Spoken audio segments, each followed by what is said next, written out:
Managed Mentoring Guide for Getting Started in Beekeeping, Bear Fencing for Beehives. Hi, I'm Kevin England.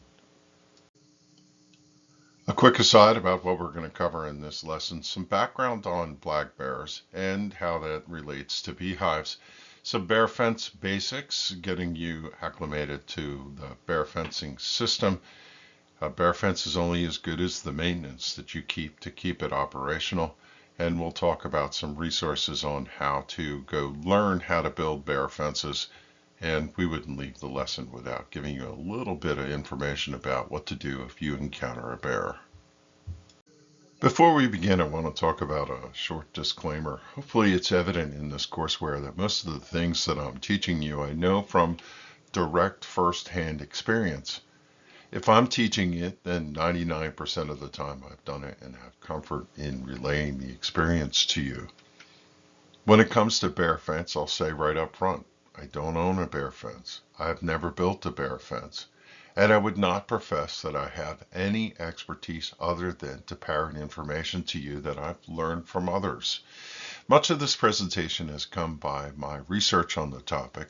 I've seen a few dozen installed fence projects and at least a half dozen presentations given by others on the topic. Much of the content in this presentation comes from the New Jersey Division of Fish and Wildlife. They've done a spectacular job at providing information on the topic, and at the end of the presentation, I will recommend a video presented by them that you should watch. I did feel like it was an important topic to present because this bonus lesson is more topical, especially as it relates to protecting beehive colonies behind an electric fence, and it doesn't venture into how to put fences up for horses and livestock and other application. The last thing that I'll say before we dive in is this could serve more as an introduction. It's really incumbent upon you to do the research and design the fence that's specific to your apiary. Let's spend a little time talking about black bears. I'm going to use New Jersey as an example, as I often do in this course, and just use that as a frame of reference for wherever you live. If you're watching this video and you're in the Mid-Atlantic region, chances are you have the opportunity to have black bears in your area. Thinking of New Jersey in particular, think about Newark or Camden areas. You wouldn't expect there to be black bears in those vicinities, but yes, bears are in every county in the state of New Jersey. Specifically, one of the interesting things is the highest density of bears per mile is in the northern part of New Jersey for all of the United States. So yes, you probably do need to give some consideration as to whether you need a bear fence for your beehive operation. For some of us, bears are a common occurrence, and for other ones, you might think, I've never seen one around. One thing to know about bears is they could show up at any given time. I used to work as a 911 operator in our local county, and we used to track the bears from northern New Jersey coming out of New York, and they would traverse down through the state to Trenton and Philadelphia area before they were picked up by Fish and Wildlife and taken back to where they came from.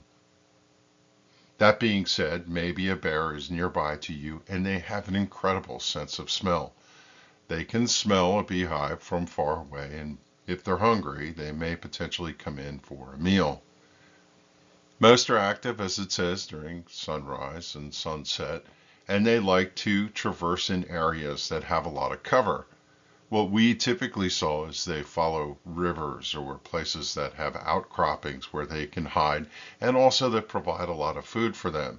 If you're in those areas, you're certainly more apt to find bear encounters.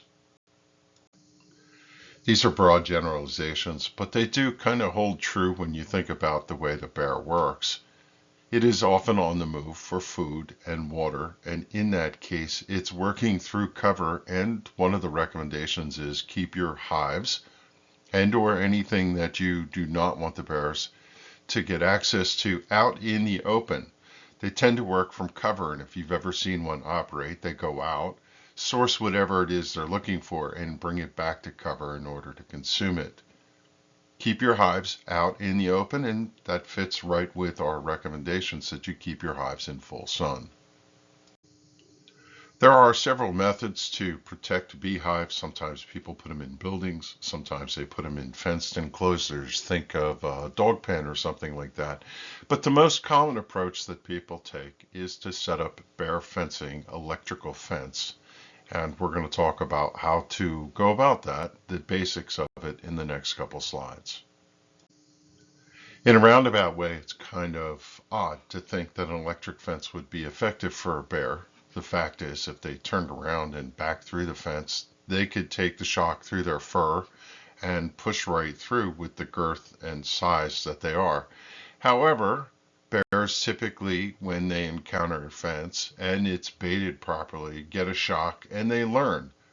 They're very intelligent that they do not want to get zapped, and they have a learned practice to avoid fences. If the fence is charged, at times when they're hungry, they will test the fence. So one of the recommendations we'll get to in a moment is always keep the fence up and running. But even the existence of a fence may be enough to deter the bears who are educated in what they mean to stay away from your hives.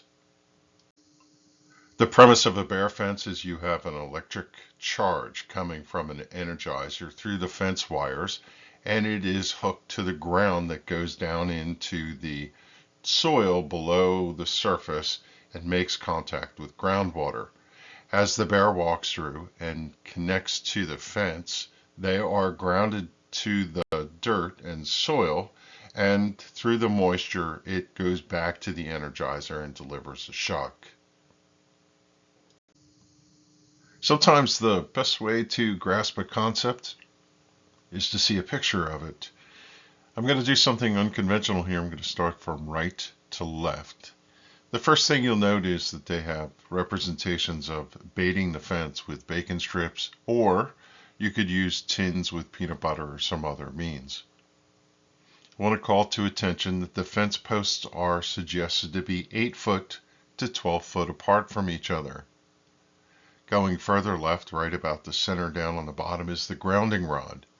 Grounding rod, 6 foot long, driven down into the ground with 6 inches sticking above the ground so that you can take a wire and tie it back to the fence. To the left of the grounding rod is the post for the solar energizer. There's a bunch of different ways to deliver power to the fence system. In this case, they're suggesting solar powering a battery pack that gives energy to the energizer, and it's tied to the fence both in a positive and negative back to the ground. If you go even further left to the corner, you'll note that they have gate handles. The gate handles are there so that when you turn the fence energy off, you can use the handles to disconnect it from the post and go into the apiary. Below the gate handle is 4 foot to 5 foot. That's a suggestion of how far the fence should be so that the bear cannot reach to the hives on the interior. All the way to the left, there's some suggestions that this is a 4 foot high fence, and the lines are run at 48 inches, 32 inches, 16 inches, and down at 4 to keep the little critters out. This is an illustration, and there are many ways to build a fence. When you look and choose your equipment, you can follow suggestions from there. These particular measurements tend to follow what the New Jersey Division of Fish and Wildlife have suggested. There are beekeepers who go for over a decade and never have a bear fence and never see bear encounters. We have seen bears around our property, but they've never actually come into the property where the beehives are. On the other hand, every spring and fall, you see pictures on the internet and through Facebook and email of beekeepers who've encountered bears, and they come out to find their equipment scattered. If you're fortunate enough, like the person on the lower left here, where the boxes were just not totally decimated, you can potentially collect things, put them together, move them to another location, and get restarted. Most of the time, the damage that you see with the claw prints and so on is far more extensive. the weight and strength of the bears just totally destroy everything, and you're a total loss. The bees will fly away. Most raids occur during peak honey seasons when the bears are out, but actually, from what I know, most of the time they not only are after the honey, but mostly they will eat through the brood and eat all of the developing bees for protein. The cost for no protection isn't worth it. If you're in an area where you're subject to seeing bears around, you really should be proactive and get a fence up. These basic fence instructions come directly from New Jersey Division of Fish and Wildlife. They talk about the energizers that you should use, the type of wires, the type of fencing, the type of posts, and everything on their website. New Jersey does a really good job. The place that has the most bears, however, is Alaska, and their website and information about how to build bear fences is also amazing.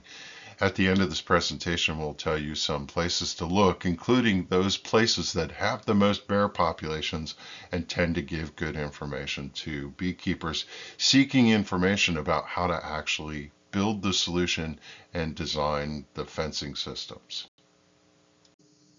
This lesson coincides with how to design your apiary if you are considering a bear fence. There's quite a few requirements for a bear fence, like keep it away from trees, keep the space from the fencing to the hives a specific distance, how high the fence should be, and so on, that come with the territory of designing your apiary. There's a couple pointers on the slide here, and I will note that it says at least 4 foot high. Some bear fence systems we've seen say 3 foot high. There's another thing to consider when putting up your bear fence. Most of the instructions are to keep bears out, but you have skunks, you have groundhogs, and other things that are interested, raccoons, and you might want to run wires closer to the ground to keep that type of thing out. Do consider that when you're putting up your bear fence. One of the more important aspects of designing a bear fence is driving the ground rod.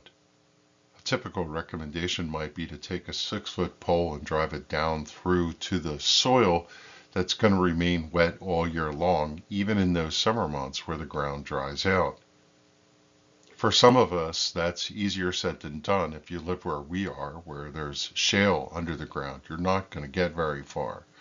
There's different tactics about turning the pole sideways and trying to find a spot, or driving multiple poles. You'll have to consider your soil type and make the best solution you can to ensure that your ground rod meets moist ground to complete the circuit all year long. One of the more important installation and maintenance considerations is ensuring that the ground underneath the fence is clear. You do not want the grass or weeds or anything growing up to the point where it negates the energy delivery from the fence. In the slide, you see that there are strategies where you can mulch the ground, put some ground cover, and so on. Just keep it to a distance where it's right underneath the fence, but the grass is still active for the bear to stand on so that the energy passes through the bear and down to the ground and can complete the circuit. From day one and there forward, make sure that you always have the fence baited and the electricity is always on. A bear will come back in time to test the fence, and sometimes they'll find that it's out. People who use energizers with batteries don't realize that the batteries go bad over time, and eventually the fence becomes weak or shuts off. You do want to perform the basic maintenance and test that the electricity in the fence is working, and always keep the fence baited so that if the bear comes in and tests it, they're going to be delivered a shock 24/7. When it comes to actually baiting the fence, most preferences go for bacon. It seems to be something that the bears like, and as you can see, the instruction says put it about 3 feet high on several spots around your fence. Sometimes you'll find that crows or other critters will come and figure out how to pull the bacon down, and then your fence is not posted. There's alternatives to bacon. You could use peanut butter and other options. Do a little research on this and use what suits you best. We didn't specifically tell you the mechanics of how to build a bear fence because That's kind of an individual preference. When it comes to looking up how to build one, there's plenty of instruction out on the internet, and some of the better resources are state division of fish and wildlife associations for those places that have a lot of bears. Many states and agricultural government websites have information for how to design fencing systems for livestock and some explicitly for beehives. You can also look to electric fence companies like Gallagher and such. Even your local tractor supply has quite a bit of information about how to build electric fence systems. You know, the funny thing is, I can't leave this presentation without giving you some information about what to happen if you encounter a bear. If you're a commercial beekeeper, especially, you might wander out into a field and encounter bears and wonder what to do. And almost every presentation that I've given on this topic, someone inevitably asks, what should you do? This information is coming right from Bear Safety, New Jersey Division of Fish and Wildlife. I'm not going to read the slide to you, but I did present the information so you can get a sense of what you should be doing. You say, okay, Kevin, that's what you do, and the bear runs away and everything is good, but what happens if you actually physically get attacked? This information also came from the New Jersey Division of Fish and Wildlife. You're just going to fight your way out of it. Not a pleasant thing to think about, but good information to keep in the back of your mind should you ever find yourself in that situation. Thanks for taking the time to invest in watching this bonus lesson. If you have any questions about what was offered, you can ask at our next online session. You can also send an email to the address on the screen. If you're watching from YouTube, you can click below and leave a comment. Thanks for watching. We'll catch you at the next lesson.